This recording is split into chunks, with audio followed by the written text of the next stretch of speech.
What is up, everybody? Here, I am Flash, aka Malachai36 from ALWC Gaming, aka Malachai36, as I already said. I am here with Gravity-Mark Dos. Apologize for a slight delay. We've been having technical issues. Hopefully, everything will be go good audio-wise and visual-wise, because you guys want to see this pretty face right over here. What up, Gravity-Mark? How are you doing today, man? Well, I mean, other than the video and audio issues, not too bad. Is it coming through okay? Yeah, it sounds great. Your camera feed was off a little bit, but that's okay. We can work with it. Well, once we invest in another computer, we'll get that up and Bars. How was your weekend, man? Oh, not too bad, honestly. Just reading a lot more quintessential quintuplets, so just living the dream. Heard that. Yeah, man. I was super. I know I called you earlier this morning and was kind of all over the place because I was really thinking that Final Fantasy VII Remake Integrated came out, and I was trying to get the upgraded version because I have the PS5 version, but I also have the Plus version, and I was ultimately failing at life. like I uninstalled it, reinstalled it, tried to different locations, tried to look inside the PlayStation Store, only to find out that I misread the date. It's not April 10th, it's June 10th. So ahead of the game right there. Heads up, you just muted yourself. Just a quick heads up, and now you're gone. But yep, up 1 second. There you go. But yeah, but anyone that is curious, again, right now you guys can't get Final Fantasy VII Remake anymore for free on PlayStation Plus, so you guys would have to buy it, or you guys could go ahead and just get the upgraded, integrated version if you guys have PS5s or anything like that. Pretty fun game. It is my game of the year 2020, favorite game of all time. I highly adore it. I definitely think that the original. It was such a great love letter to the original and to Advent Children and to Crisis Core. Yeah, very excited for that. Cannot wait. As he's getting his audio stuff together, I just want to kind of throw at you guys a few anime titles that have launched already and that is coming. And you guys can find these at animecollective.com/anime-releasing-in-2021. So for the spring, and of course there's more to this list, but I'm just giving you guys a list that I think majority of the people will want to read about, that were at least enticing to me. On the list we had Shaman King that came out April 1st. Still have yet to actually see how we can effectively watch that, because I think it's only airing right now in Japan, but I do know it's coming to Netflix later on this year. We just don't know exactly when, because Netflix is delayed with almost everything. Kingdom Season 3 resumes on April 4th, so that's already started. Megalobox 2 Nomad, that's started on as of April 4th. Fruits Basket, the final season, which is April 5th, that had started as well. And then the English dub is streaming early on Funimation, which is March 19th at 12 p.m. Eastern Standard Time, or 9 a.m. Pacific Time, as we've been kind of going off through that. Full Dive, this ultimate next-gen Full Dive RPG is still even shittier than the real life. That started April 7th. How Not to Summon a Demon Lord Omega, April 8th. That was 3 days ago. SD Gundam World Heroes, that was April 8th as well. That's 3 days ago. The World Ends With You. I threw this one on the list because this one intrigued me, because Square Enix actually showed a video game of this. I saw the video game of this first, and then later on I saw it on Funimation. I was just like, you know what? I'm interested. I want to check this out. Eden Zero, that started yesterday, April 10th. Yasuke, that started April 20. That starts April 29th.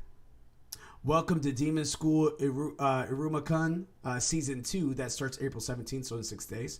I've been killing slimes for 300 years and maxed out my level. That starts at some point in April. Doesn't have a specified date. Eden, May 27th. Tokyo Babylon 2021 actually is canceled. That's actually canceled. So anyone that was trying to watch Tokyo Babylon 2021, that has been canceled. What happened with that one? Don't even know, man. Don't even know. We'll have to find out. For the summer, we have Record of Ragnarok. That comes out June 2021. I'm Standing on a Million Lives Season 2. That resumes in July. My Next Life as a Villainess, all routes lead to the Doom. That's season 2, that is, and that's July as well. The world's finest assassin gets reincarnated to another world as an aristocrat. That comes out in July. The detective is already dead. That comes out July. That time I got reincarnated as a slime. Season 2, part 2 comes back July. Scarlet Nexus, that comes out this summer, no specified date. And of course, we already know that one of the biggest anime titles that's coming out this fall is Rising of the Shield Hero. We do have the Mugen Train that's coming out in like 2 weeks, for US. Me and the boys, we already have a few tickets already lined up for that. We are very excited to see that, and we will give you guys that will definitely be on All Day Anime after we watch that for absolutely sure. But yeah, so there you guys have it. So one more time, just a run through: Shaman King, Kingdom, Megalobox 2, Fruit Baskets, Full Dive, How Not to Summon a Demon Lord Omega, SD Gundam World of Heroes, The World Ends With You, Eden's Zero, Welcome to Demon School, Yasuke, and that's spelled like Yasuki, but I just say Yasuke because it's Sasuke from Naruto. I've been killing slimes for 300 years and maxed out my level. Eden, Tokyo Babylon, which is no longer happening, at least not right now. Record of Ragnarok, I'm standing on a million live season 2. My Next Life as a Villainess, all routes lead to Doom season 2. The world's finest assassin gets reincarnated in another world as an aristocrat. The detective is already dead. That time I got reincarnated as a slime. Season 2, part 2, and Scarlet Nexus. Of course, Rising of the Shield Hero comes out this October.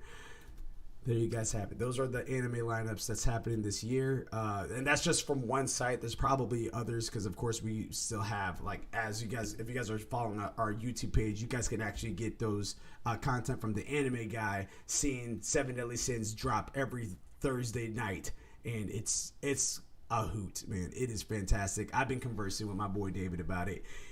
Everything that I'm seeing right now is just like, what in the heck? And he thought because he read the manga, and where I'm at now, he thought it was going to end, and then they just hit you with another season worth of content, and I'm all for it. I'm all about the shenanigans. Really? Yeah, man. Yeah. So I definitely need to catch up on Seven Deadly Sins. One thing I did want to did you see who ended up getting the Western streaming rights for Shaman King? I didn't. That was actually I actually said that while you're still setting up. I was trying to find out who. Well, the Western is actually Netflix. Yeah, it's Netflix. And I'm not gonna lie, probably for the first time ever, I looked at it and I saw that Netflix got the streaming rights to something, and I was really upset.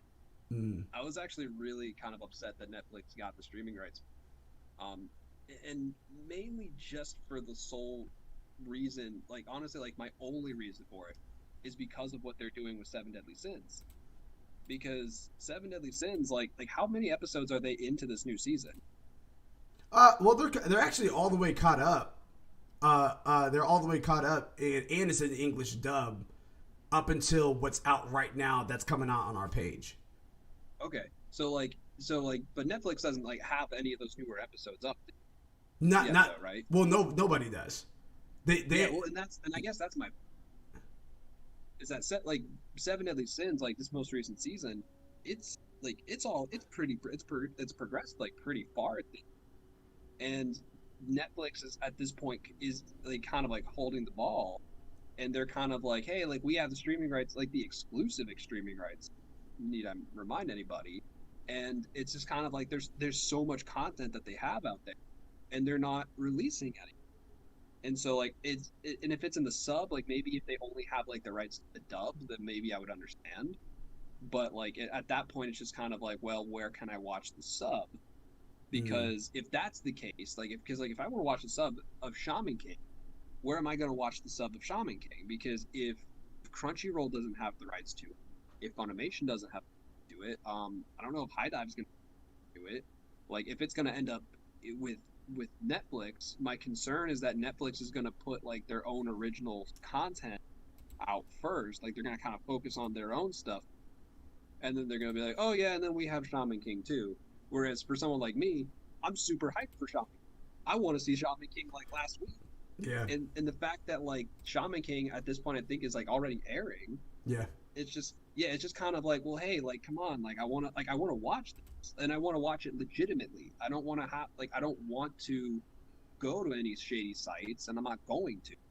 But it's just one of those things where it's just like if you don't, and I would have to look in more into it, honestly, like because like if it's like I said, like if it's an issue with like subs versus dubs, maybe they only got the rights to the dub, they didn't get the rights to the sub. That's understandable, but at the same time, at that point, then does anybody have the rights to the sub in the West? So I'd have to look more into that. But if anybody has more information on that or knows anything more, please let us know because like I'm itching for it. Yeah, I'm right there with you, man. And actually I'll probably go to do some research more on that today because I definitely been wanting to watch it. I've been looking up some video. Like I found a few people that might have the initial, or might have a way around it on YouTube. The thing though is that as I'm watching it, I'm like, this looks just like the old one. Like it looks like the old one, which is not a bad thing. I think the old Shaman King's great, but if it's supposed to be different, then I want to make sure I'm watching the right material. So that's something that I'm kind of waiting on right now. Newer Shaman King, yeah, so good. Like the line work for this, I don't remember it's good. The line work for it is so good. The animation for it looks really good. The few clips that I've seen for it, I'm really excited to see it. Like I said, like I'm just concerned just in terms of like when I see it. Yeah. And I'm kind of in the same. Yeah, I'm kind of in the same boat. I think that we're just gonna have to kind of see on that. I'm very curious to see what those contracts would look like with Netflix and the studios, because even for the Devil's a Part-Timer, which actually is coming back, by the way, but even for the Devil's a Part-Timer, I remember specifically watching that on Netflix, and that was actually a recommendation by a former coworker, and so I watched it and I loved it. I loved every bit of it, and that was one of my shows. I would just keep rewatching, even though I knew there wasn't going to be another season 2. Which again, thank God I'm wrong. But even though at that time there was no talks of a season 2 and it was unlikely to return, I kept on rewatching it because it was in English. It was funny. It was action packed. The story was great. And then one day I turned on my Netflix. I went to the show, and there was no English option. It was only in sub, not in dub. And I was like, what's going on here? And then I actually called Netflix. And that's when I was informed by one of the customer. Excuse me, I'd like to speak to Mr. Netflix. Yeah. Unacceptable. Well, there's 2 occasions where I actually called Netflix. One of it, I was watching an anime, and I was watching it, and the sub text for this anime was not the correct text. It was for a whole different anime, or a whole different show. It wasn't even like just a mistranslation. It was just a straight up. Yeah, the entire transcript was completely wrong, and I know it was wrong because I was watching Sword Art Online, and you guys already know how I feel about Sword Art. Mm-hmm. There was that I was watching, and sometimes I have a habit of having the text up as I'm listening to what they're saying, but then what they're saying is just like, hey, we have to go level up or something, and then they're just like, yeah, and like the text is saying like, yeah, the spatula's in the kitchen, like what? Like it was completely off. So that was my first time calling Netflix, and then my second time was about trying to find out what was going on, like if it was undergoing maintenance, anything like that. It's very possible that the customer service representative was not telling me the accurate information, but I'm more inclined to believe her because the dub version of that never came back. I don't know if it's back now, but it just never came back, and I waited like months and stuff like that. So luckily it's on Funimation. I could just watch it on Funimation, sub, dub, the whole 9. We're good there. So I'm just kind of curious to see how these contracts go, because I would like to know. And then to see how these contracts go as well, because I know that right now there's a lot of talks about this acquisition of Crunchyroll from Sony. Yeah, well, Sony owns both now. Yeah, Sony owns both now. So now there's a lot of talk about how Sony is kind of cornering the market for anime. and people are kind of like a little concerned about that since like now like because like they own the streaming rights, like exclusive streaming rights to a lot of series. People are now kind of concerned that like they can kind of start pulling a monopoly here, and I like the fact that we have other options. Like you can watch anime on Netflix for sure. Hulu has some pretty deep there, so like you could definitely check out anime on there. There's always High Dive. Like there are other options, but when you look at those other options, like those options don't get nearly as enough love as Crunchyroll or Funimation, whose services are specifically tailored to anime. And so it's just kind of like if I'm going to watch anime, I'm going to go to Crunchyroll or Funimation. Yeah. But like when it comes to things like this, like when it comes to like Netflix like getting like exclusive streaming rights for like a very highly anticipated show, it's just kind of like, well, like that's awesome. Like it's awesome that like we have options to be able to watch things on other platforms, but at the same time, if you're not going to give it that time and you're not going to give it the love that like these series like deserve and that the fans really want, like if it's like if they're doing something that's going to cause you to like call Netflix's like customer service. Like, have you ever had to call like Funimation or Crunchyroll's customer service? No.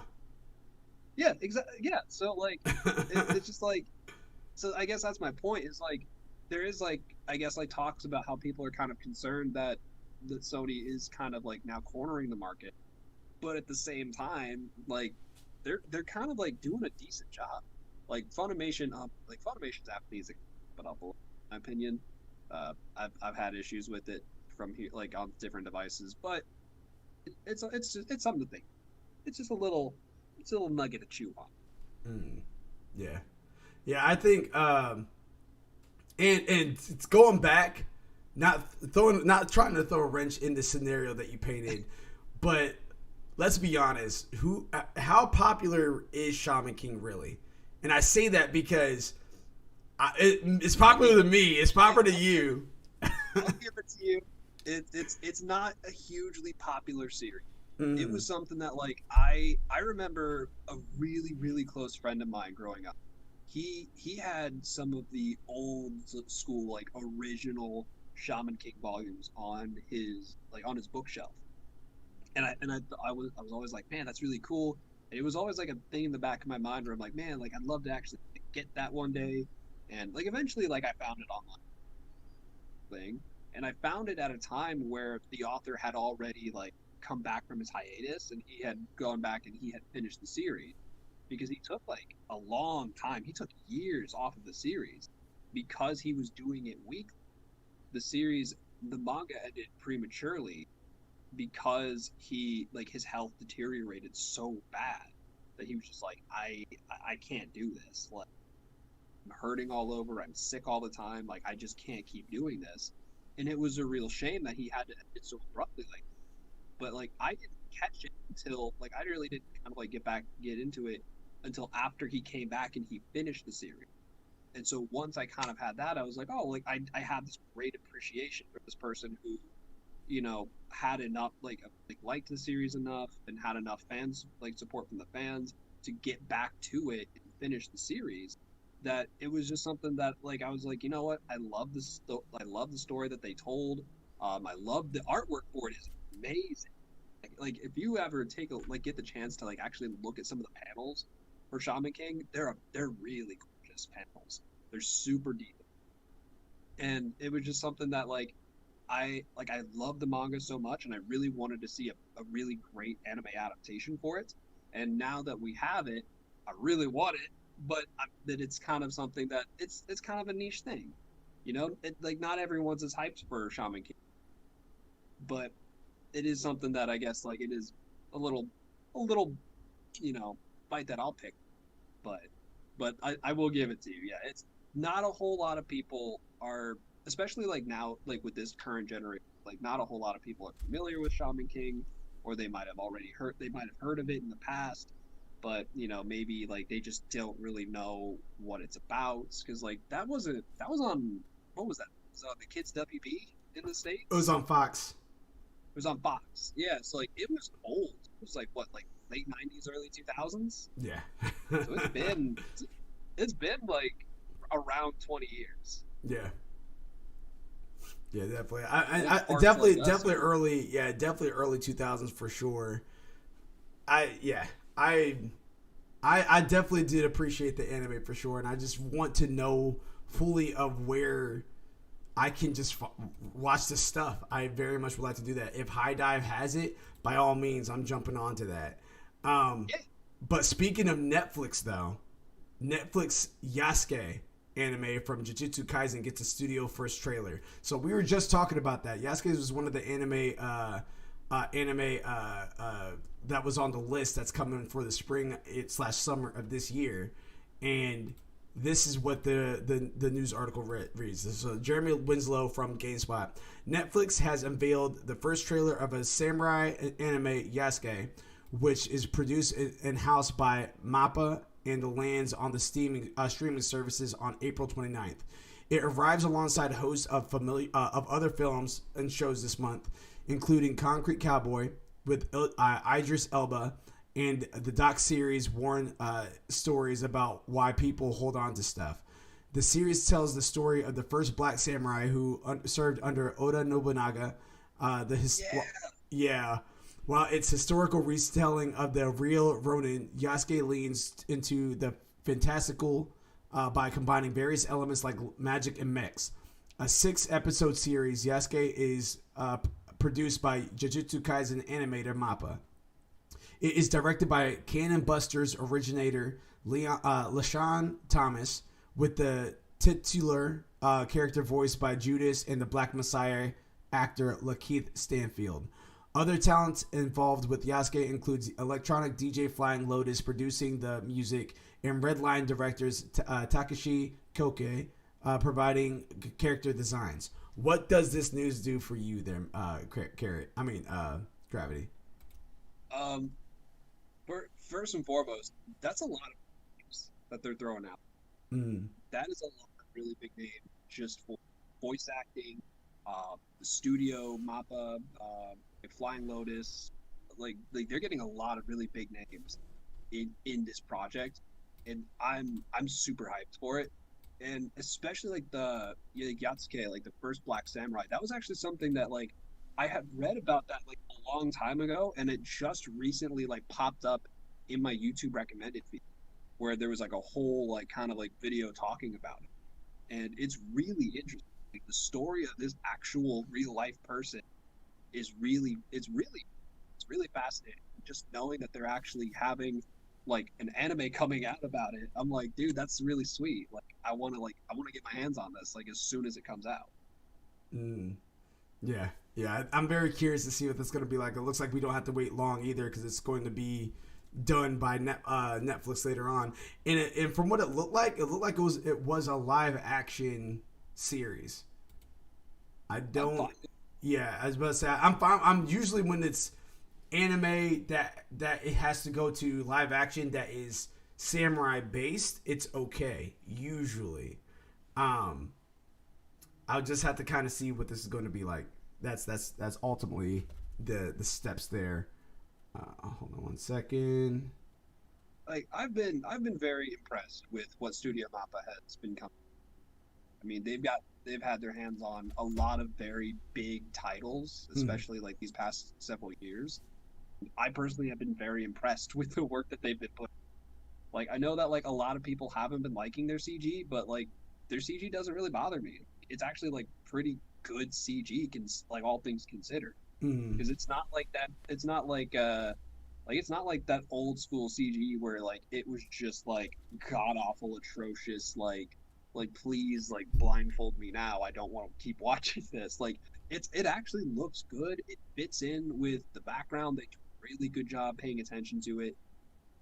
Like, and if you're someone who just doesn't like CG, like that's fine. Like you don't have to like CG, but I think Studio Mappa has done a really great job of the project we've had, especially in recent times. So I'm really excited to see what this is going to be looking like, and I'm really excited to honestly see how the story is told. yeah. Okay. Um. Now that we got that out the way, speaking of Jujutsu Kaisen,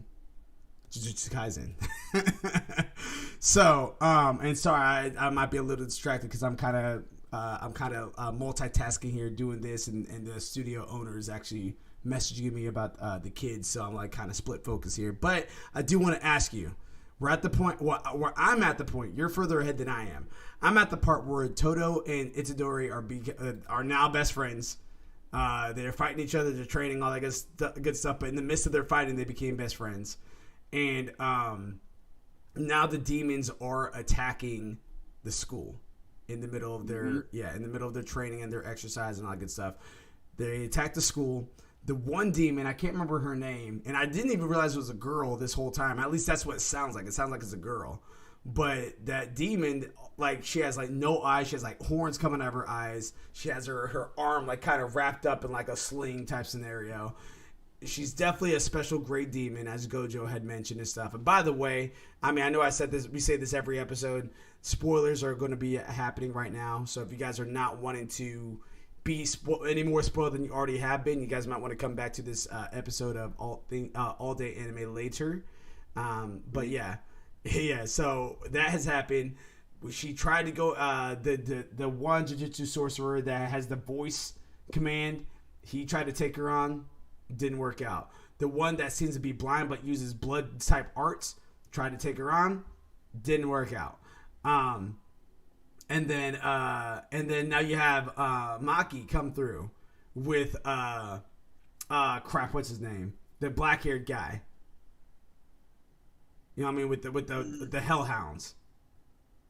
Oh, Megami. Megami. I don't remember. Yes. Yeah, I don't remember what his last name. Yeah, that's fine. Yeah, but Megami and Maki are going ham. They're going ham in this episode.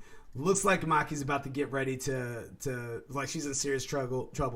It looks like a Megami might actually start getting like super serious, and I that's always lingering in the back of my mind because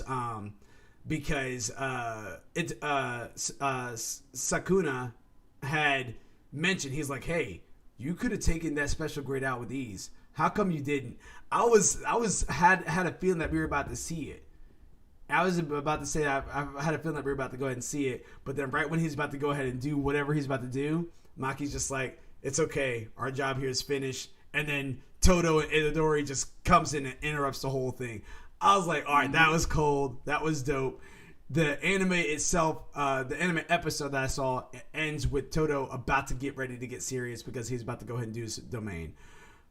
What do you think? All right, so with that being said, we have Toto and Itadori now best friends. Will that remain after this challenge / after the demons attack? Do you think that either one of them is going to die? Do you think? And I know you're ahead of me on all this and everything like that, but do you think just a little?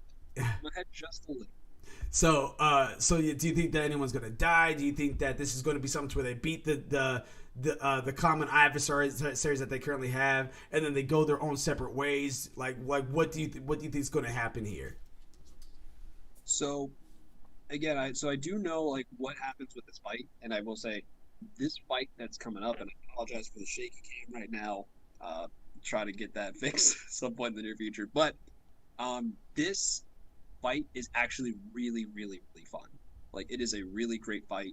In terms of like whether or not they'll stay friends, like I said, I'm only like I'm several chapters like ahead, so I will say like they are, at least from where I'm at, are still friends. They're still kind of friends, but like it's kind of like it's more so like a Toto's kind of forcing the friendship, and Itadori's just like, what are you doing, man? Like, I don't know you. And he's just like, what are you talking about? Like, he's like, what are you talking about, best friend? Like, what about that time in middle school we did this? He's like, we didn't go to middle school together. What are you doing? So like it does get really fun. I will say, like, I was kind of thrown off by the voice choice for who? The special grade demon. Yeah. Because as I was reading it, I was not expecting like a voice, and I don't mind it being a female voice at all. Like, that's fine, because this special grade demon is meant to represent like people's fears about the earth. So it's like, it's kind of like Mother Nature, kind of the Gaia kind of thing. So like if that's what they're going for, like at least that's kind of what I'm seeing it as. Like, I think that's perfectly fine. But I just think it was just a really voice. It definitely threw me off, but regardless, uh, that was that. But the other thing with Megumi is that you are right. Like they're showing hints that like he has something hidden up his sleeve. Like when he was first fighting Sukuna, like after Sukuna like ripped Itadori's heart out, Yeah. like he was about to, like we saw that he was about to release something crazy there. We're seeing that he's about to release something crazy. He was going to release something crazy, and then Itadori and Toto kind of show up to save the day. So they keep hinting that there's more to Megumi than what they're actually, and I love that they're doing that. They're doing such a great job of just kind of like hinting that there's a lot to come, and then they're just not showing it to you, so that way it really keeps your interest.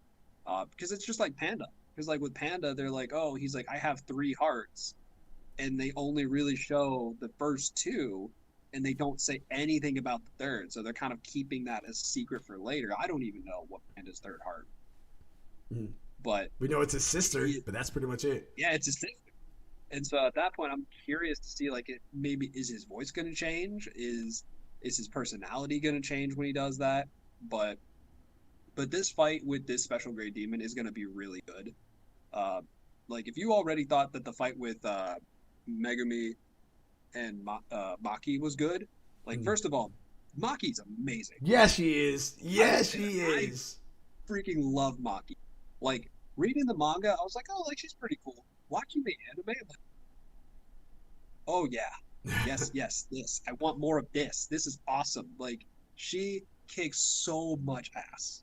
Like she and I love the fact that she's one of those sorcerers that just and unintentionally, like she's kind of given up her ability to really kind of see curses and to really like possess cursed energy, and in exchange for that she has all of this extra physical prowess, and it's the exact opposite of Mekamaru, who again unintentionally against his will when he was born ended up having to get sacrifice a lot of his physical senses for a lot more curse senses. So she's like the exact opposite. So she uses like special glasses to see curses, and she has like special weapons to be able to fight curses, and it's so awesome. Like, I love that concept so much because like for me it draws a lot of comparisons to Itadori himself, because Itadori, like he can use curse energy, but he's just muscle. Like he's super strong, and I love that. Like I kind of like I like the idea of having a character who's like, oh, like I can't really see him by myself. I can't really use cursed energy by myself, but just give me a cursed weapon and I can throw down like the best of them.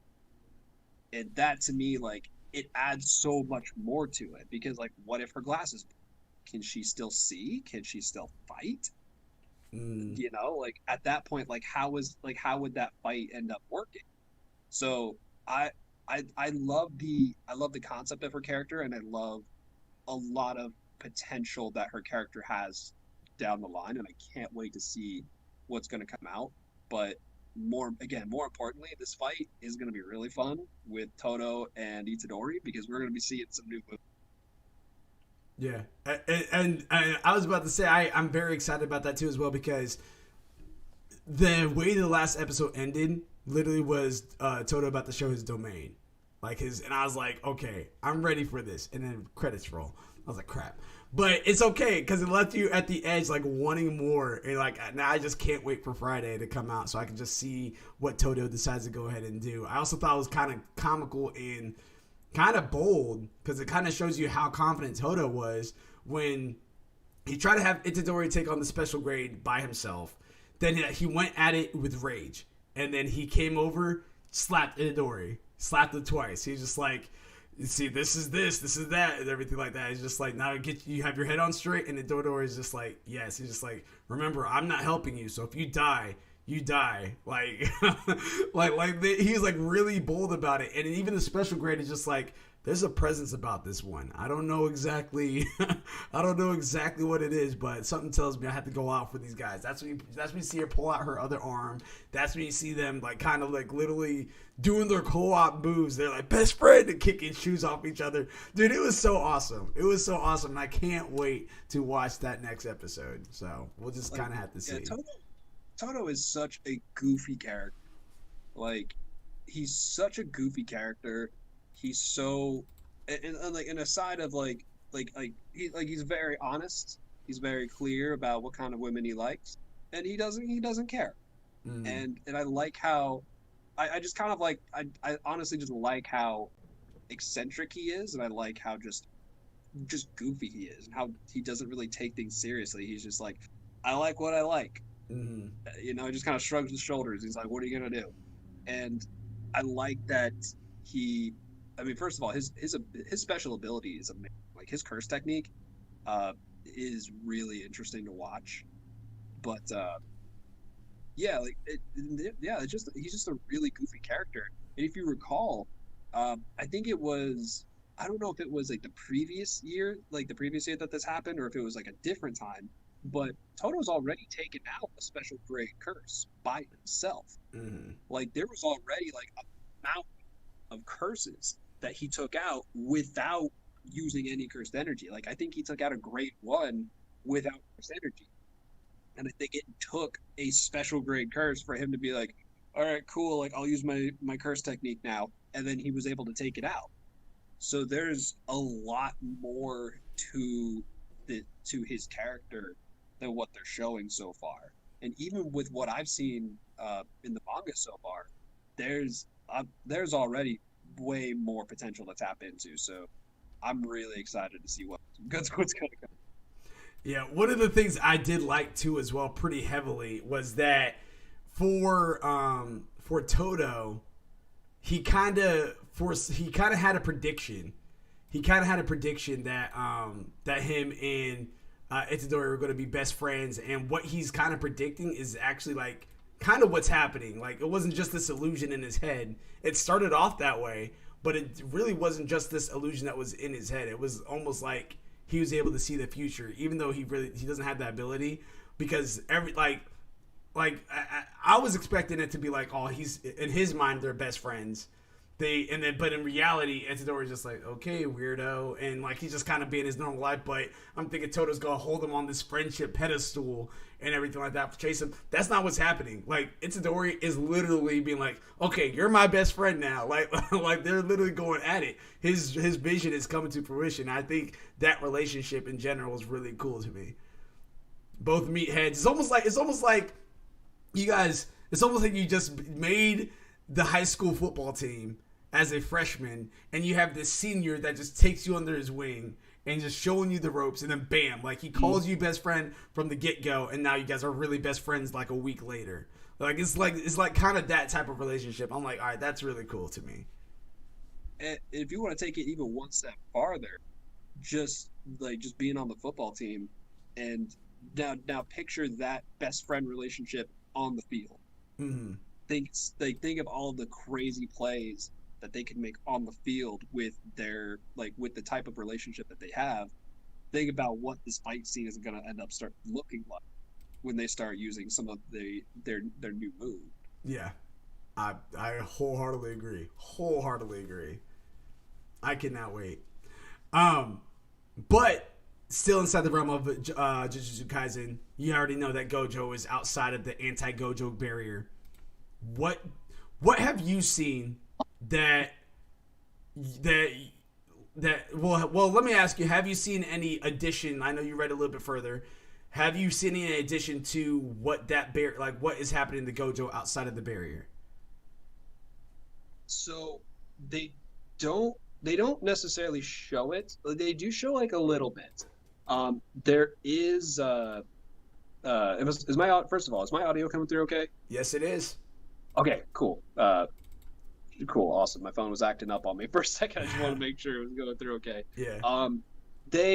I will say they show what happens like a little bit like after the fact. So they're not really going to show too much, but I will say there is stuff going on outside of the barrier. So like the teacher from the Kyoto school that has like the big scar on her face, Yeah. uh, she does go up against somebody, but like it's very brief. Sadly, I really wanted to see more from her. But if anything, that's just a nice little treat that we get to have saved for later to see really what she can do. Mm. Um, because there is like a whole kind of plot. It's kind of like a diversion, I'll say. So like while they're focused on doing something, like while like the whole story is kind of focused on like the fight with the special great demon, there is stuff going on the outside to kind of further progress the plot. And the whole thing, it really is kind of focused around like trying to avoid Gojo at all costs. Like it really is, because they take so many precautions to hinder Gojo, to prevent Gojo from doing anything. And the thing is that you are going to see more. You are going to see Gojo fight a little. Oh, I can't Like, wait for that. I cannot wait. I don't want to spoil anything, but I'm not gonna tell you what happens. But I will say Gojo does make an appearance. He does throw some hands. Uh, I'll just leave it at that. It's like it just like if you already liked Gojo, like this next like part where you're gonna see him, you're gonna be like, oh yes.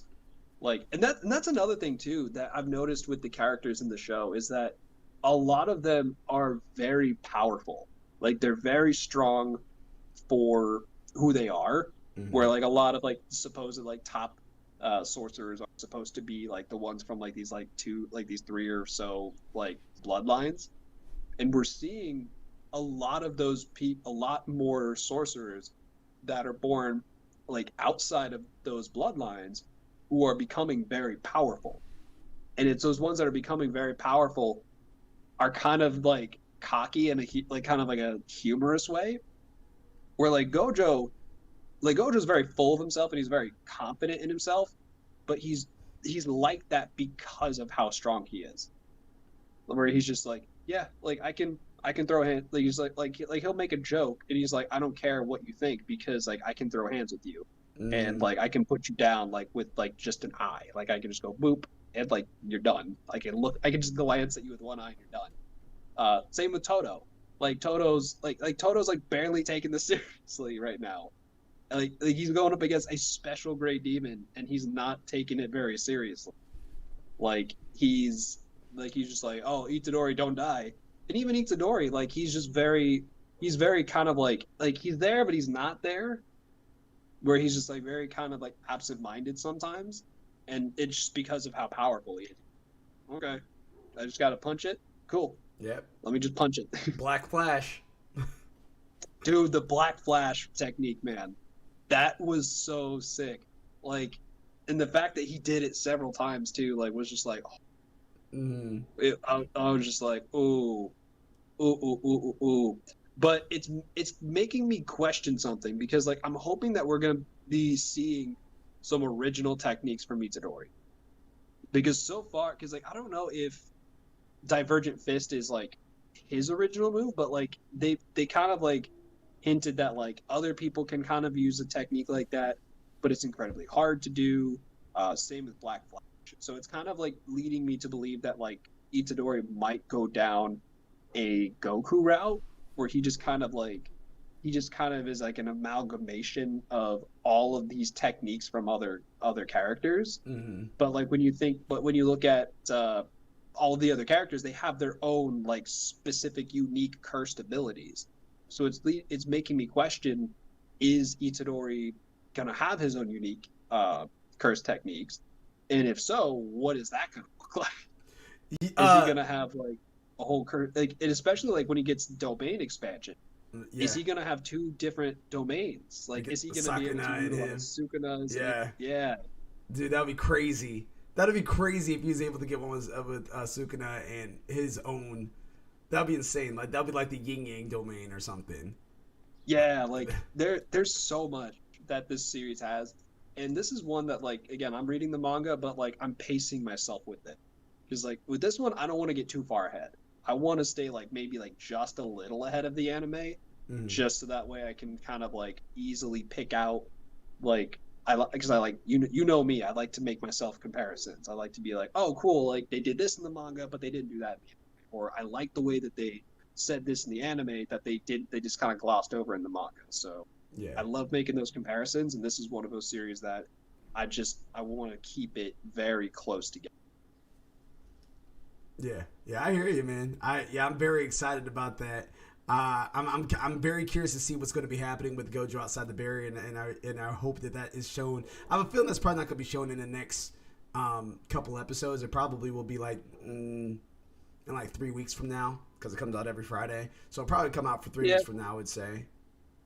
I'd say like 3 or 4 episodes. Yeah, yeah. So that's kind of where we're at there. But kind of in that same vein, which Jujutsu sorcerer do you think is likely to die? Um, in this particular arc or in general? I guess both. Both. Go ahead and answer both. Um, well, again, like I've already kind of finished this. They like with where I'm at, they've already kind of wrapped up this arc. So like the anime is kind of like getting to the end of this arc. So like kind of like once this, so like they're already kind of like starting to do new things Mm-hmm. with where I'm at. So I am kind of at like I guess like kind of like a transition period.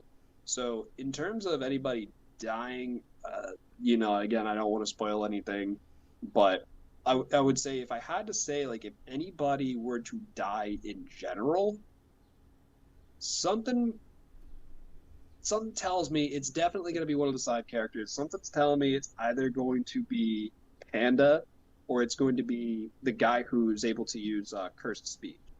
Mm, It's going to be okay. one of those two because if it's the guy with the cursed speech, like he's they've already said he's an incredibly powerful character with his ability and how he can utilize it. So if he were to die, that would be a huge blow. Um, but I feel like Panda has a lot of personality, and so in terms of that, I think because he has so much personality, he's kind of like in certain cases he's kind of like he kind of keeps the group together, and he's like, hey guys, like let's just not pay attention to this. Let's just focus on what we got to focus on, get it done, and let's just have some fun with it. So that's definitely something that I think. Girl, what are you doing? I'm trying to eat my sandwich. Don't eat my She sandwich. hungry. It look good. Don't eat my sandwich. Anyway, what I was saying. Uh, I feel like for me, like if there was gonna be a character that was gonna die, it would in the series in general, it would probably be Panda, and that would be a real bummer because I love Panda. I love how like mature he is for his age Mm, because he is I guess it is because he is a cursed doll. He's not or a cursed corpse rather. Like he's not really like he's not really like a person like a human that's growing up, and he was also raised by like the principal of the Tokyo school. yeah. So he was already being raised by somebody who was very mature. So he has a lot more kind of like life experience with certain serious things. So to me, like he's kind of like I would say like he was almost like the mascot of the group. But when you lose your mascot, you're just kind of like you almost lose your sense of identity. You start to lose your way, and I'm curious to see like if that does happen, like what would that mean? So that's my prediction. But I'll throw that question back at you. If there was a character that was gonna die in the series in general, which one do you think it would be? So in general, to be completely honest with you, and I say this just because of how like all the animes and foreign movies I've watched and everything like that, the Japanese writers have a tendency of going this route. I have a feeling it's going to be a sibling. I think it's either going to be Maki or it's going to be her sister. Uh, I don't want it to be Maki. I actually don't even want it to be her sister. Now I'm knowing more of her backstory, but yeah.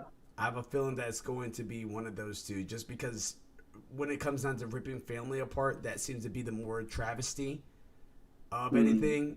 Yes, the guy that has cursed speech on a power perspective, yes, that's a very devastating blow. Same thing for Panda. He's very powerful too. Devastating blow. He's like the tank of the group. But I don't. I think that if it were to be something to where like maybe Maki's about to die and her sister forgives her by jumping in front of the way or something like that and taking the blow, and then she dies from that, I think that will hit home a lot more than Panda or the curse speech user. So that's kind of my prediction. That's kind of my only prediction for real. I just think it's That's yeah. But it's interesting that you say that though, because you are pretty spot on in terms of kind of like that type of trope. Because especially if it ends up being Maki's sister, then that does like radiate out from that character, because then that not only affects, the Tokyo group, it really affects the Kyoto group, Mm-hmm. but it really will affect Maki.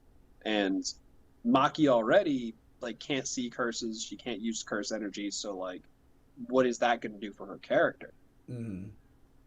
Yeah, and on top of all that, like you can even pull on the heartstrings because when they were young, because Maki couldn't see energy like the cursed spirits, she would like guide her sister, like she would tell her Mm-hmm. sister close her eyes, she would just walk them right on through, and everything would be fine. And then even when they got older, like Maki quit the clan and her sister went with her. Like her sister said she had no choice, but she did have a choice, but she said that she had no choice or whatever. And then like now it gets to that final stage where it's just like acceptance. And now she's just like, this is my sister. Even though we're different from each other, this is my sister, and I do love her still. Mm-hmm. And I could see that whole emotion and those thoughts and those mindsets coming out if her sister or Maki were to die. Oh yeah. Yeah, that's my prediction on that. I hope I am wrong. I hope I am certainly wrong. I would rather have no one die, but I would, yeah. yeah, same here. I would rather no one die, because especially like with Maki's sister, I know that her ability, like her cursed ability, is to like be able to like synthesize things out of nothing. Mm, And first of all, I think that's an incredibly like amazing ability to give someone. Just like, oh yeah, I can just synthesize things out of nothing. But right with her skill set right now, she can only like make one bullet. I I kind of want to see her do kind of like a Yu Yu Hakusho like spirit gun yeah, at some point. yeah, Like I'm not even gonna lie, like I kind of want to see that because I think that would be super cool to see from her. But it also doesn't really match like her creating anything. But we would have to kind of see. But I just want to see it. yeah, That would be really cool. yeah. I definitely excited for that. And speaking of things that we do want to see, Mishoko Tensei, Jobless Reincarnation. You got me hipped to the show. I am pretty obsessed It's now. good, isn't it? Yeah, it's a good one. I will say I haven't started watching the subs. I've just been waiting every weekly for this for the dubs. Last week, well, 2 weeks ago was supposed to be an episode. It didn't come out 2 weeks ago. Last So Sunday. they are. Go ahead. So they're actually at a mid-season. So I don't. So I actually looked into this. I don't know why they stopped at 11 episodes. I don't know if there's because like I've noticed that like with some anime lately they've been like kind of like stopping at 11, where like usually it's like 12. Mm-hmm. But I did see that Mushoku Tensei at the very least is at a mid-season point, and they're gonna be bringing it back. I think sometime later this year. I think it's like fall. I'm not quite sure again when they're going to be bringing it back. They're going to be bringing it back, I think, sometime this year. But at the very least, right now, like they're only at episode 11, so they're kind of like at that mid-season point. Um, if you haven't seen the dub, please give it a watch. The dub is actually really, really good.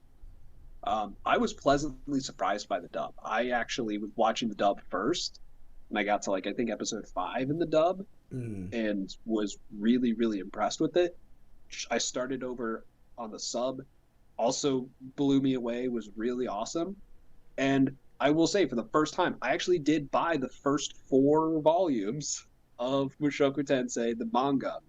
And I'm still on the first volume, but I will say, so far from what I've read, anime's better.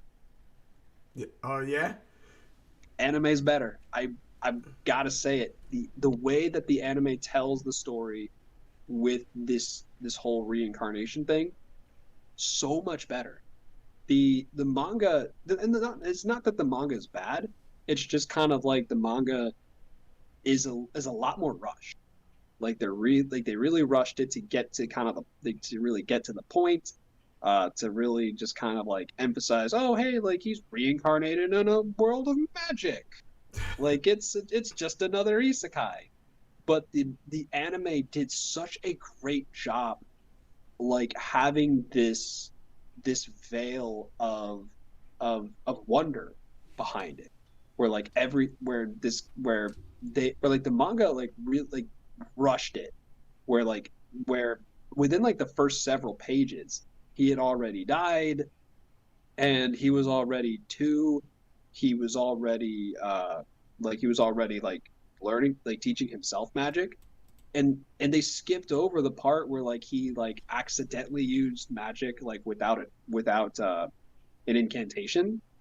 So they skipped like the learning stage of that, and they just kind of jumped to the part where he was already practicing it without it.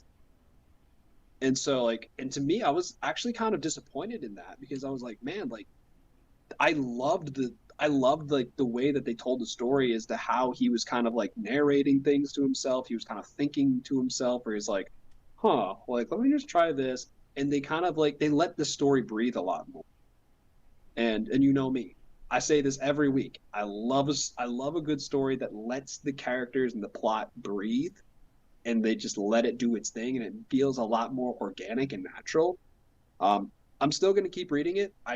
Like I said, I'm still on the first volume, so I don't know exactly like how much like where it is. But I will say, in terms of what I've seen so far, anime's got it by several miles or kilometers for our any global viewers. Yeah, I definitely want to give it. Speaking of viewers, I definitely want to give a shout out to, and I apologize if I'm messing up the name here. Brahmahara Desai. He says, "What's up?" inside the chat. R.I.P. Aaron. Yeah, I don't know if you've been reading the manga. I don't know if you are, well, probably that's the only way you probably would know. I don't know if you're reading the manga or anything like that. We're definitely not there yet. I don't know if you're just referencing R.I.P. Aaron to how he used to be versus how he is now. But yes, Attack on Titan is definitely a fantastic anime. What's up? Shout out, yeah, shout out to you, absolutely. Yeah, I'm not, yeah, we're only like up to the anime at this point. We haven't, I know you've read the manga. I think you said like up till, uh, like Reese, like turn into a Titan. Yeah, that was before that actually came out inside animated ways. I was reading the manga because I just couldn't wait. I needed to know what was going on. It was taking forever for us to hear about a Attack on Titan coming back, and yeah, they brought it back in another way. I will say, this is actually a YouTuber that I've been following for quite a while, because he does a lot of analysis on story writing, and just kind of talking about just like the different types of story writing and character arcs within a lot of different anime and manga. And he's gone over like the entirety of Dragon Ball. He's gone over the entirety of One Piece, actually, up until where they're at. And he just recently this week dropped a 3-hour analysis video on the entirety of Attack on Titan. So the guy's name is Totally Not Mark. His channel name is Totally Not Mark. If you haven't checked him out before, I highly recommend it. He's a really great channel, a lot of really great content. And especially if you're already caught up with the manga, with the most recent chapter, the final chapter, go ahead, give it a watch. Like, give it a watch, see what you think. I need to actually catch up with the manga first before I actually watch that video, which I'm kind of bummed because I really want to watch it. So, highly recommend it. Definitely. Back to real fast to Mushoku Tensei, Jobless Reincarnation. What do you think is going to be the next steps for Judius? What do you think? And I'm actually going to combine these two questions. So, what do you think the next steps are going to be for Rudius? What do you think? When do you think he'll meet back up with his elven friend?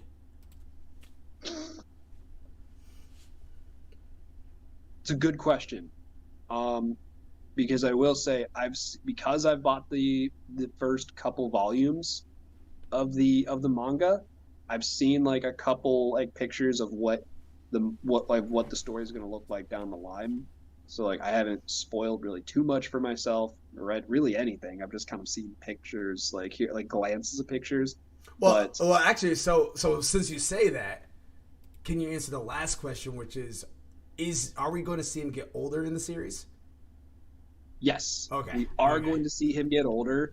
And I actually really liked that because I think the manga at this point is on volume 10, I Mm. think.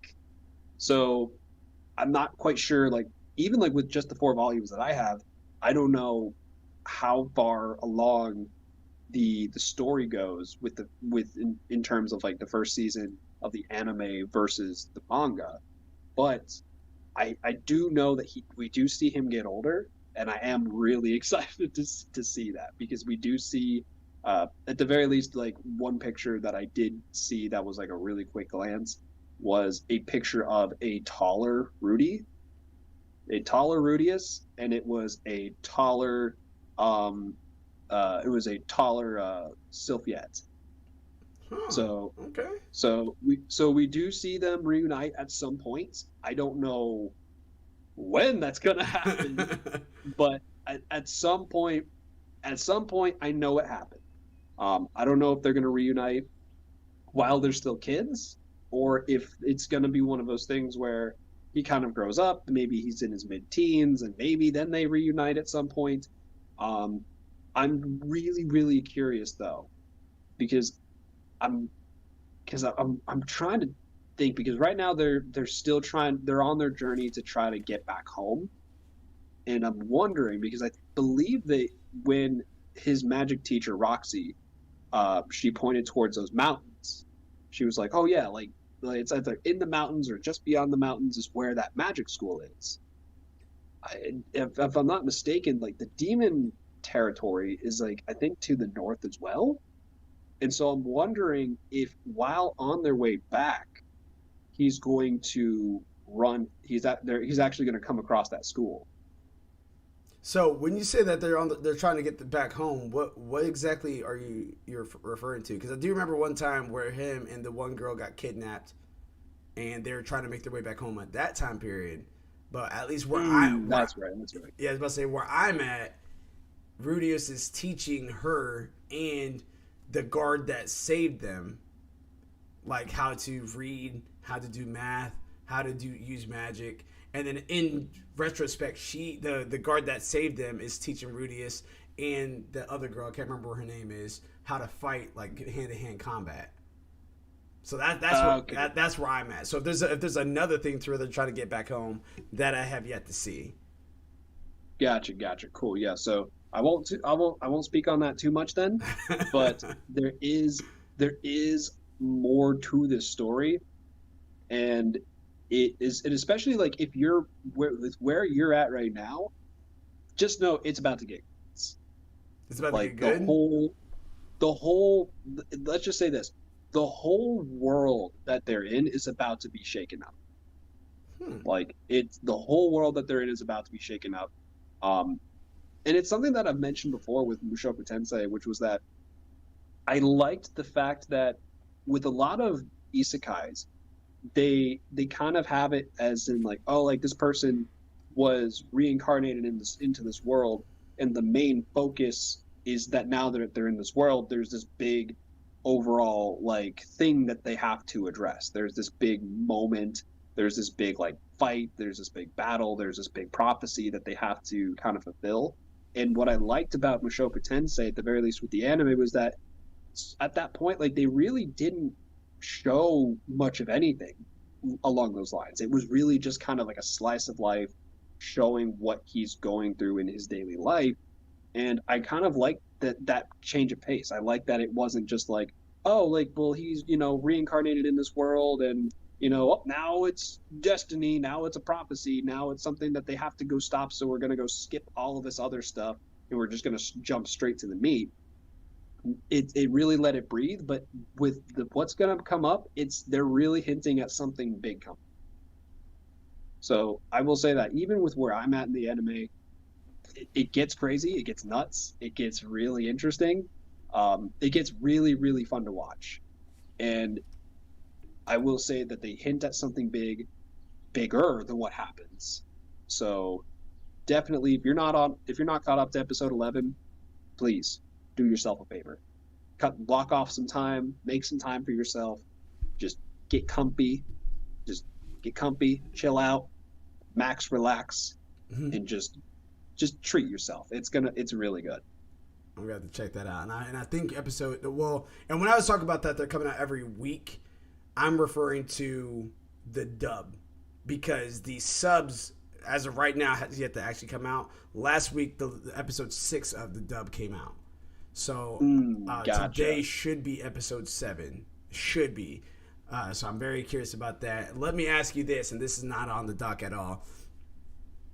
Who do you think Rudius is going to end up with? Do you think he's going to end up with Sophia, or do you think he's going to somehow find Roxy and then be with her? Someone tells me it's going to be Sylphiette, but I would be super cool with Roxy.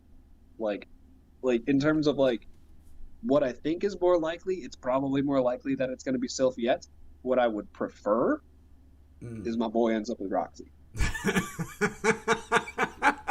Let me just sip that real quick. Okay. I gotta say this. I I love Roxy's character. Like they real like I love it, yeah, because that was another thing that they hinted at, which was that he was like, oh, like I really like you, and she's like, oh, well, if you still feel that way in 10 years, like, then feel free to say it again. Mm. So like to me, like they're kind of setting that up for that moment down the line. And in all honesty, like what's likely going to happen is he's probably going to come back up to that point, and he might feel conflicted because he's like, like I like Sylphiette, but I also like Roxy. Mm. But like Roxy's his goddess. He prays to his goddess's, you Relics. know, her, yeah, like the sacred relic, like every night. So There's something it's else. something that like, I, in terms of like what I think would be better for the story is if he ends up with Sylphiette, and Roxy just kind of turns him down, is just like, hey, like I like you too, I think you're awesome, but like I'm fit. My role is your teacher, like, or like this is my role here. The other thing is that I like Sylphiette's character. I just wish that I just want to see more of her. Is the thing. Like so far, they've really shown that like he has a really tight relationship with Sylphiette, but like it's so far it's only in the kind of like the childhood friend aspects of it. Yeah. Whereas, with when he spends time with Roxy, it is still master and student, Mm. but he also has he's letting his adult brain run a little bit more wild there. So it's kind of like seeing it from a different perspective. So I definitely think he's probably going to end up with Sylphiette, uh, but uh, but Roxy's definitely best girl. I'm conflicted myself on that, and I like Roxy a lot. I do like Roxy a lot, but I'm kind of in the same boat that I think it's going to be Sophia, and I actually prefer Sophia just because it is Mm. that whole like, hey, I protected you, hey, I befriended you, we started becoming cool together. Yes, I messed up when I thought you were a boy. You're always I always thought you were attractive even when I thought you were a boy. But now that you're a girl, it's just like wow, like now you're even more gorgeous. That's how it was for was for Rudius as he was kind of going through that cycle, and then just the fact that she was going to miss him so bad if he went away when she just thought he was going away. Like he didn't even make any like definitive decision that he was going to leave. Just the fact that he thought she was going to go that she thought he was going to go away drove her crazy, and she was just like upset, crying, didn't want to let him go. That whole thing, and I'm just like, them coming back would just be kind of awesome, and actually maybe having a future together. I think one thing that was also I think that one thing that will probably happen is that they probably won't meet up again until I would like them to see each other while they're kids still. But I have a feeling that they're not going to see each other until they are like teens, and then she's going to be very mad at him Like she's just gonna be like, Mhm. "Where have you been all this time? I missed you. You just left me up and going or whatever." She probably got stronger on her own. She probably developed more, as a lot of these animes kind of tend to make a lot of these female characters be. Whatever the case is, she might even be more blunt, almost like a Raftalia situation, to where she's speaking on her mind. She speaks up for herself and everything like that. But she's still kind of like, "I missed you. Like, where have you been for the past 10 years?" So yeah. Yeah, well, and it's also interesting that you bring that up because Sylvia like was all like she forgave him like when he like was like share like kind of like talking about his feelings where he was just like, hey, like I'm really sorry, like I thought like I really thought you were mad at me and I don't want you to be mad at me, like I really like you, like you're a really good friend and like I don't want you to be mad at me. And she's like, what are you talking about, like I'm not mad at you, like of course I forgive you for that.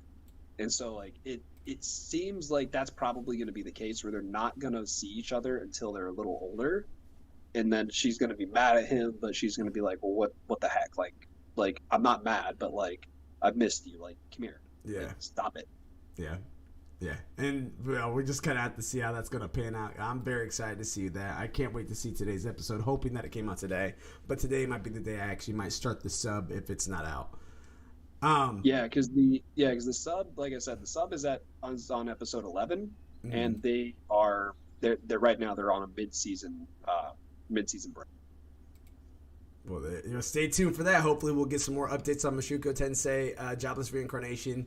Hopefully, we don't have to wait until the fall, maybe the summer, but we already know how a lot of these writings and illustrations and voice actings can go. So hopefully, we're going to have to see. The final topic that we have right now before we get to our hidden gem is My Hero Academia. I have to ask, is the character that's out there right now, is that the character you were talking about? So I'm gonna be honest, I'm so like when in terms of My Hero, I've been watching the dub. So I've been waiting for the dub to come out. Okay. So, but I'm fully caught up on the manga. So if you want to tell me what character you're referring to, I'm all for it. So there's a character. All right. So right now they started the little Class A versus Class B. They're doing that Hmm. training and everything like that. One is the villain, one is the heroes. But they threw a little wrench in there to where Eraserhead brought in a character from Class C, and he's going to do one round with Class A and then one round with Class B. And Hmm. they pretty much just got discovered, at least the first round, where that character is with his group of four. And Froggy, or her name's not Froggy, is it? Froppy. Froppy just got discovered, and she got kind of knocked out a little bit. They used the one hero that can communicate with nature. They use him as kind of a diversion, or not a diversion, but as a indicator, almost like a GPS, to see where they're at. And then there was there's a person that was from Class B that was like in a beast mode scenario. They go ahead and try to attack him. Right now, it's the hero that does the electricity, and Red Riot that's about to go ahead and go in on this guy, and like that's kind of where it stopped. So I saw some of the battle implementations for what's coming up, and it looks pretty cool. But right now, like I don't know, like I thought it was cool that he was able to do mind control by how he was able to do the voices and everything like that. I thought that was cool, but ultimately, like I don't know, there wasn't like a get hype moment for me for him as of right now. If that's who you were talking about. I I will say that was the character that I was very hyped for. Um, and especially like when I was like really hyped for it like originally, it was I was really hyped for it just because he was in the festival, like the Mm, school festival, yeah, and he went up against Midoriya, yeah. and it was this big kind of plot line of this character who, because he didn't fit the standard roles of what a quote unquote hero should be with his abilities, he failed the mock tests, even though his abilities are incredibly useful. And that's why you see Eraserhead kind of like take him under his wing to be like, hey, you know what? you and I have like very similar kind of skill sets because like especially like with the Racerhead, like when you think about it, like in terms of like the if you look at like the entrance exam that Midoriya took, like what would a Racerhead have been able to do against robots? Yeah, you're Like right. Yeah, nothing. yeah, you're right. So like Eraserhead like theoretically like probably would have failed that if he was a kid and he took that exact test. And so Eraserhead already has his reservations of like like his opinions on what this what changes they've made to the entrance exam to allow people into the hero program. And Eraserhead sees potential in him. And so when I saw him come back, I was really excited because I thought we were going to see more of him. Um, and I really wish I could say down the line we see more of him, but like really we don't. Mm. At least not where I'm at. Sadly, I really, really hope that they do show more. But he does like end up in this mock battle. And I'm excited. Like I got excited just because for me it was, and I don't know if they've mentioned like why he's there. They Like have they they mentioned kind of did. He said that he wanted to pretty much he just wanted to be a top hero. Like that's ultimately what they're saying as far as that goes. yeah, so like with this particular test, they're testing to see like whether or not they're going to allow him into the hero program. Yeah. And so it's kind of like, hey, like, if you can keep up with all of them, we'll let you in the hero program. And so it's just kind of like that story that comes full circle. This character who's highly underrated, highly underestimated. He's in like the regular people school class, and he has this incredible ability, but he's not able to utilize it in a way that the school deemed acceptable for a hero. And so Eraserhead takes him under his wing, trains him, and now it's kind of like his time to prove his mettle. Mm. It's time to like show like, hey, like this is what I've been training for. This is what I've wanted to do, and I'm going to show what I have to do. And it really, and just the matchups that they have in this mock battle are really great. Um, Definitely, I will say this again. I'm not going to give any spoilers. When it's Midoriya's turn, like when it's his group's turn to go up there, uh, pay attention. Pay attention because you're going to be seeing some really crazy stuff, and the implications for what you're about to be seeing just echo throughout the rest of the story, even up and specifically up until these most recent chapters that they have out. So pay attention. It's like if you thought I was hyped for this kid coming back, you have no idea how hyped I am to actually like have what's about to happen with Midoriya's group come out. Like because I've been sitting on this for how long I've been sitting on this for like a year and a half. Snap, man. That's a long. Like That's a one long and a half time. rotations around the sun. I've been waiting for this. I do want to kind of throw out this last question. I know I have 3 questions on here, but I do want to throw out this last question for my hero before we jump inside the hidden gem and the death match and then the end of the show on this. What do you think is going through All Might's mind when Deku talks about his dream? Do you think that All Might really knows more, or do you think he's really like kind of like at a loss where he's just like, I don't know what's happening either? I think it's a little bit of both. I think there's definitely things that All Might isn't sharing. I think there are secrets, especially with specifically One for All and All for One that he's not telling Midoriya.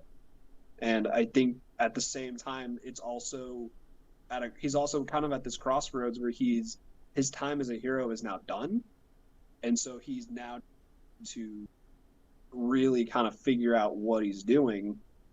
And to an extent, he's almost like, I don't know what I'm doing. Like I haven't been normal without a quirk since he was a kid. Mm. And so now it's like he's kind of at this transitioning period. So there are things that like he definitely, I'm sure like is clueless about, but I do think that there are other things that he is definitely like keeping to himself that he'll probably talk, go into further discussion with the other characters down the line.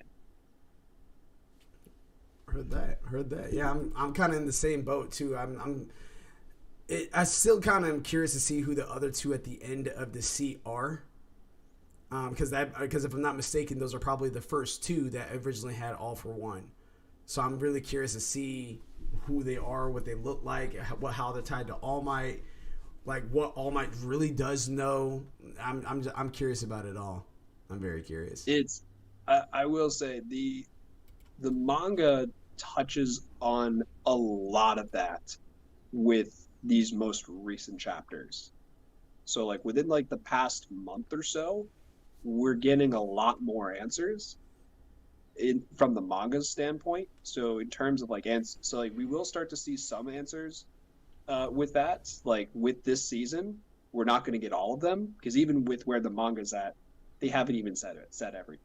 They're still kind of hiding some additional details about it. So it's definitely something that I'm really looking forward to myself. Heard that. Going on over to the hidden gem that we currently have, and I was talking to you about it, and actually I misspoke. I said I watched the whole thing yesterday or over the weekend. I didn't. I actually watched the whole thing that was released for dub. There still is more sub, but the anime that we're referencing right now is the hidden dungeon only I can enter. So the plotline for that one is Noir is lucky enough to find a dungeon and uncovers a legendary adventurer, Olivia Servant, who has been trapped in the labyrinth for centuries, and she gives him 3 powerful skills, which Noir makes use of to improve his skill, and enrolls at the Hero Academy to improve his rank. So, with that being said, anyone that's been currently eyeing this anime that's on Funimation or Crunchyroll, there's a few things you guys want to know. One, the illustration of the cover makes it look like that's going to be about a blonde female character. That's not the case at all. She is a main character. She's important to the story, but she's really not the main character. The main character is this male character named Noir, which if you guys are watching the YouTube version of All Day Anime, you guys will actually see that he's the thumbnail for this episode. So that's that. It's Noir. That's one. Two, as we already know, we're in a day and age of 2021 where there's a lot of fan service, a lot of harems and stuff like that. Some bigger than others and stuff. Like High School DxD is a huge one for harems and fan service and uncensored. I think Freeze is another one of them and stuff like that. But this one, there's a lot. This one like goes right against the line to where it's just like, you might as well be showing your breasts. That's kind of where it's at. It's like you might as well be showing them. They don't show them, at least none of the stuff that I'm at right now. But it's definitely a lot more fan servicey and a lot more harem like than I actually was anticipating that it would be like. And there's one part that really made me be like, okay, that you guys know exactly what you're doing. It happens later on. I want to say probably around episode 5, and there's an area where you meet a lion, and when you get that point, you'll see exactly what I'm talking about, where it's just like, all right, obviously they were definitely catering to the male species, if you will. So that's that. More often than not, yes. Yeah. And honestly, like, I kind of wish that we'd see a little bit more of like the opposite, I guess. Like, because I'm not complaining about it, obviously, but like, I think it's something that like would be, I don't know, like I think it would just be like a kind of a breath of fresh air a little bit, like just changing up the formula a little bit, because I know there are plenty of stories like that where it's, instead of in terms of harem, like instead of like just one guy, many girls, like it's usually just one girl, like many guys. But like sometimes like I kind of wish they just kind of like tell a really great freaking story that just knocks it out of the park, but just also happens to be kind of like the opposite. Like just kind of like just again like just doing something new. Like, and if anyone like actually knows any series like that, please like let us know. I'm interested. Like I want to see something like not necessarily something super fan servicey, but like like changing up the formula, doing something that isn't like kind of the same thing over and over again. Yep, nosebleeds, face falling inside the breasts, girls being completely oblivious to them putting their butts against guys, stuff like that. Yeah. Yeah.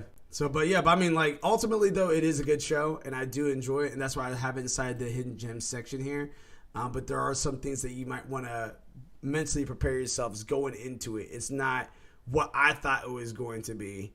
But yeah, but I would, so far, I'm still in the midst of watching it. It is to the point to where I am excited to see what the next episode has to offer, and we'll just kind of have to see what that looks like on a week-to-week basis. But yeah. So there you go. If you guys have yet to go check it out, make sure you guys check it out. The Hidden Dungeon, only I can enter. I will say, you don't want to watch it around kids. You don't want to watch it around kids. Definitely not. And also, I think that there's still reference, like they're holding on to the title, The Hidden Dungeon, only I can enter. They're holding on to that, and they do reference that every so often. And there's still purpose there as far as the Hidden Dungeon, only Noir in this case can enter. But I'm still kind of curious to see what they're going to utilize for that. I'm kind of curious about Olivia. I'm still kind of curious to see, will there anybody else be able to enter this dungeon later down the road? So we'll have to see. Well, at the very least, I'm glad that it's like a literal dungeon and it's not a euphemism. Yeah. Yeah. And you know what? Maybe it subtly is, and I don't know. Maybe I'm just overthinking it, but like, I'm really hoping that it's just like a literal dungeon. Yeah, I mean, it really is a dungeon. There truly is a dungeon. Okay, good. Cool. Yeah, it's a literal dungeon that only he can enter. So yeah, yeah. Don't even literally. Yep. Not even on the hentai fan servicey type of terminology. It literally is a dungeon. And lastly, last week we went ahead and had the Fantasies death match, which was the one Escanor versus Demon Assault Mode Meliodas. I know people were giving out their answers last week, but what is your answer?